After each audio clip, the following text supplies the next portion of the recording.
Hello friends, ఇవాల్టి వీడియోలో మనిషి ఎలా పుట్టాడు, మానవుల ఉద్భవన ఎలా జరిగింది అనే దాని గురించి అయితే తెలుసుకుందాం. చాలామంది ఇలా అంటారు, మనిషి కోతి నుండి పుట్టాడని, అంటే కోతి నుండి రూపాంతరం చెంది ఉంటాడని అంటారు. అలా అయితే నా ప్రశ్నలు ఏంటంటే, నిజంగానే మానవుడు కోతి నుండి ఉద్భవించినట్లయితే కోతుల జాతి అనేది ఎప్పుడో అంతరించిపోయేది కదా. పైగా మనుషులు ఎలా పుట్టారు అని పరిశోధించవలసిన అవసరం కూడా ఉండేది కాదు. ఎందుకని అంటే మనకు తెలిసి మానవుల మనుగడను ప్రారంభమై సుమారు 1 బిలియన్ సంవత్సరాలు అవుతుంది. ప్రతి దేశంలో కూడా కోతులు అనేవి ఉన్నాయి కదా. మరి అలాంటప్పుడు ఇన్ని సంవత్సరాలలో ఒక్క కోతి నుండైనా మనిషి రూపాంతరం చెందినదిగా మన పూర్వీకులు గమనించలేదంటారా? అది నిజమే కదా. ఇప్పుడు మన పిల్లలు ఎలా పుడుతున్నారు అనేది మనం చూడగలమండి.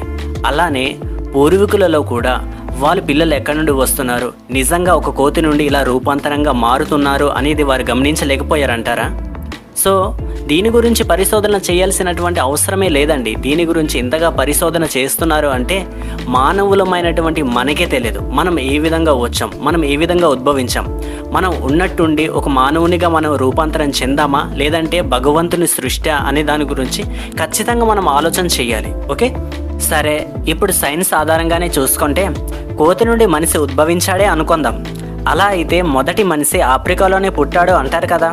అదే నిజమైతే మొదటి కోతి కూడా ఆఫ్రికాలోనే జీవం పొందుకుంది. అయితే ఆ కోతులు ఎక్కడి నుండి పుట్టాయి? మనమందరం కూడా ఒకటి ఆలోచించాలి. ఆడ మగ లేకుండా సంతానం అనేది ఏర్పడదు.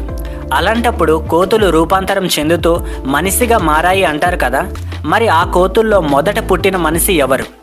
ఆడ మనిషా లేదా మగ మనిషా?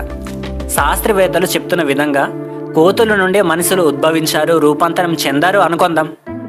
సో ప్రారంభంలో చూసుకున్నట్లయితే ఏదో ఒక మనిషి అనేవాడు ఏర్పడ్డాడు, రూపాంతరం చెందాడు. అన్ని కోతులు మనుషులుగా మారలేదు కదా. ప్రారంభంలో ఎవరో ఒక్కరు పుడతారండి. సో వారు ఆడైనా కావచ్చు, మగైనా కావచ్చు. వారి సంతానాన్ని పెంపొందించాలి, ఇంకా విస్తరింపజేయాలి అంటే వారు పెళ్ళి అనేది చేసుకోవాలి, ఎవరితో ఒకరితో సంతానంగా ఉండాలి. ఓకే, సో అలాంటప్పుడు వాళ్ళు చేసుకోవాల్సింది ఎవరిని చేసుకుంటారు? మరలా కోతులనే కదా. పుట్టేది ఒకలే. ప్రారంభంలో ఎవరైనా సరే ఒకలే పుడతారు, అది మగైనా కావచ్చు, ఆడైనా కావచ్చు. మరలా కోతుల్ని పెళ్లి చేసుకున్నట్లయితే ఇలా మనుషులుగా ఉద్భవిస్తామా? సో ఇది ఆలోచించాల్సినటువంటి విషయమే కదా. లేదంటే కోతులన్నీ మనుషులుగా మారాయా? ఇలా ఆలోచిస్తే బుర్ర తిరిగిపోతుంది కదా. కానీ మన గురించి, సృష్టి గురించి ఆలోచిస్తేనే ఇదంతా ఎలా ఏర్పడిందో తెలుస్తుంది. ఏ వస్తువు అయినా తయారు చేయబడాలి అంటే క్రియేట్ చేసిన వారు ఉండాలి.